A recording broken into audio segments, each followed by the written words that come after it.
మాటల కందని విషాదం. ముక్కుపచ్చలారని పసికందులను బుగ్గుపాలు చేసిన ఘోర సంఘటన.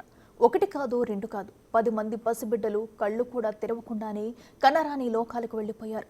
యూపీలోని ఓ ఆసుపత్రిలో జరిగిన అగ్ని ప్రమాదం దేశం మొత్తం చర్చించుకునేలా చేసింది. అసలు ఝాన్సీ ఆసుపత్రి ఘటనలో ఏం జరిగింది? నర్సు నిర్లక్ష్యమే ఇంత పెద్ద ప్రమాదానికి కారణమైందా? Let's watch this story. ఒకరు కాదు, ఇద్దరు కాదు, 10 మంది పసికందులు, కళ్ళు కూడా తెరవని చిన్నారులు, పుట్టిన గంటల్లోనే అగ్నికి ఆహుతి. ఈ విషాదం ఎవరి పాపం? నర్సు నిర్లక్ష్యమే ఝాన్సీ అగ్ని ప్రమాదానికి కారణమా? ఇది మాటల కందని విషాదం. ప్రాణం పోసిన ఆసుపత్రి ప్రాణం తీస్తుందని ఊహించలేదు. అగ్నికి ఆహుతైన పసికందులను చూసి తల్లిదండ్రుల గుండెలు పగిలాయి. దిక్కులు పిక్కటిల్లేలా ఏడుస్తున్న వారి బాధ వర్ణనాతీతం. నవమాసాలు మోసిన కన్నవారి కన్నీటి వ్యథ తీర్చలేనిది. ఇది ఉత్తరప్రదేశ్ ఝాన్సీలోని మహారాణి లక్ష్మీబాయి మెడికల్ కాలేజ్ ఆసుపత్రి. నిత్యం రోగులతో హడావిడిగా ఉండే ఈ ఆసుపత్రి ఒక్క ప్రమాదంతో శవాల దిబ్బగా మారిపోయింది. పురుడు కోసం ఆసుపత్రికొచ్చిన తల్లిదండ్రులు బిడ్డల శవాలతో వెనుతిరగాల్సిన దుస్థితొచ్చింది. హాస్పిటల్లోని నియోనాటల్ ఇంటెన్సివ్ కేర్ యూనిట్లో చెలరేగిన జ్వాలలకు ఒక్కసారిగా ఆసుపత్రి ప్రాంగణం ఉలిక్కిపడింది. మంటల వ్యాప్తితో రోగులు, ఆసుపత్రి సిబ్బంది ఒక్కసారిగా భయభ్రాంతులకు లోనయ్యారు. తమ ప్రాణాలను కాపాడుకునేందుకు బయటకు పరుగులు తీశారు. కాని కళ్ళు కూడా తెరవని ఆ పసికందులకు ఏం జరుగుతుందో తెలియదు కదా. కదల్లేని స్థితిలో అదే మంటలకు 10 మంది చిన్నారులు సజీవ దహనమయ్యారు. తల్లి గర్భం నుంచి బయటి లోకానికి వచ్చిన 42 మంది చిన్నారులు ఇంటెన్సివ్ కేర్లో చికిత్స పొందుతున్నారు. చెప్పాలంటే తల్లిదండ్రులు కూడా ఆ బిడ్డలను కళ్ళారా చూసుకున్నది లేదు. మంటలు అంటుకున్న వెంటనే తల్లిదండ్రులు కొందరు చిన్నారులను బయటకు తీసుకెళితే మరికొంతమంది గర్భిణులు, వారి బంధువులు బతుకు జీవుడా అంటూ బయటపడ్డారు.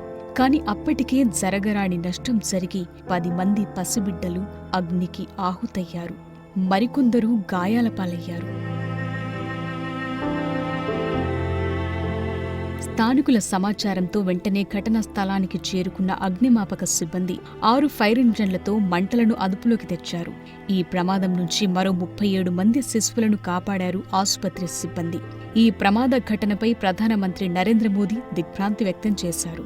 మృతుల కుటుంబాలకు సానుభూతి తెలిపారు. ప్రతి ఒక్కరి కుటుంబానికి పీఎంఎన్ఆర్ఎఫ్ నుండి 2 లక్షలు ప్రకటించారు. గాయపడిన వారికి 50,000 చొప్పున పరిహారం ఇవ్వనున్నారు. ఇక UP CM Yogi Adityanath tweet చేశారు. అకాల మరణం పొందిన ప్రతి నవజాత శిశువు తల్లిదండ్రులకు తక్షణమే 5 లక్షలు సాయం ప్రకటించారు. గాయపడిన వారి కుటుంబాలకు 50,000 ముఖ్యమంత్రి సహాయ నిధి నుండి అందించాలని ఆదేశాలిచ్చారు. ఈ ఘటనపై 12 గంటల్లోగా నివేదిక సమర్పించాలని ఝాన్సీ డివిజనల్ కమిషనర్తో పాటు డీఐజీని ఆదేశించారు. అయితే ఈ అగ్ని ప్రమాదానికి కారణం షార్ట్ సర్క్యూట్ అని అధికారులు అంతా ప్రాథమికంగా భావించగా, నర్సు నిర్లక్ష్యమే ఈ ఘోరానికి కారణమని ప్రత్యక్ష సాక్షి చెప్పటం పెను దుమారం రేపుతోంది.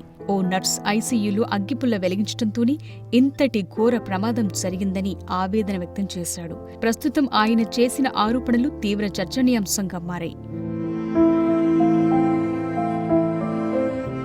ప్రమాదం జరిగిన ఆసుపత్రిలోని ఐసీయూలో భగవాన్ దాస్ అనే వ్యక్తి కుమారుడు చికిత్స పొందుతున్నాడు. అయితే అగ్ని ప్రమాద ఘటన జరిగిన సమయంలో తాను అందులోనే ఉన్నట్లు భగవాన్ దాస్ తెలిపాడు. అయితే ఐసీయూలో ఒక నర్స్ ఆక్సిజన్ సిలిండర్కు ఉన్న పైప్ను బిగిస్తుండగా అక్కడే పక్కన ఉన్న మరో నర్స్ అగ్గిపుల్లను వెలిగించిందని, దానివల్లే ప్రమాదం జరిగిందని భగవాన్ దాస్ చెప్పటం ఇప్పుడు సంచలనంగా మారింది. ఐసీయూ మొత్తం ఆక్సిజన్తో నిండి ఉండటం వల్ల చూస్తుండగానే క్షణాల్లోనే మంటలంతా వ్యాపించినట్లు పేర్కొన్నాడు. తాను వెంటనే అలర్ట్ అయి తన మెడకున్న బట్టను తీసి 4 పిల్లలను అందులో పట్టుకుని బయటకు పరిగెత్తినట్లు చెప్పారు. అక్కడే ఉన్న మరికొందరికి విషయం చెప్పి ఇంకొంతమంది చిన్నారులను కాపాడినట్లు వివరించాడు. మరోవైపు ఆసుపత్రిలో సరైన సౌకర్యాలు లేవని ఆరోపణలు వినిపిస్తున్నాయి. ప్రమాదం జరిగిన సమయంలో అలారం కూడా మోగలేదని, దీంతో ప్రమాదం పెద్దదైనట్లు తెలుస్తోంది. అధికారులు మాత్రం దర్యాప్తు పూర్తయ్యాక వివరాలు వెల్లడిస్తామని చెప్తున్నారు.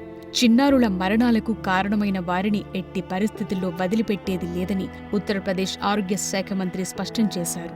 మొత్తంగా ఈ ఒక్క ప్రమాదం దేశం మొత్తాన్ని దిగ్భ్రాంతికి గురిచేసింది.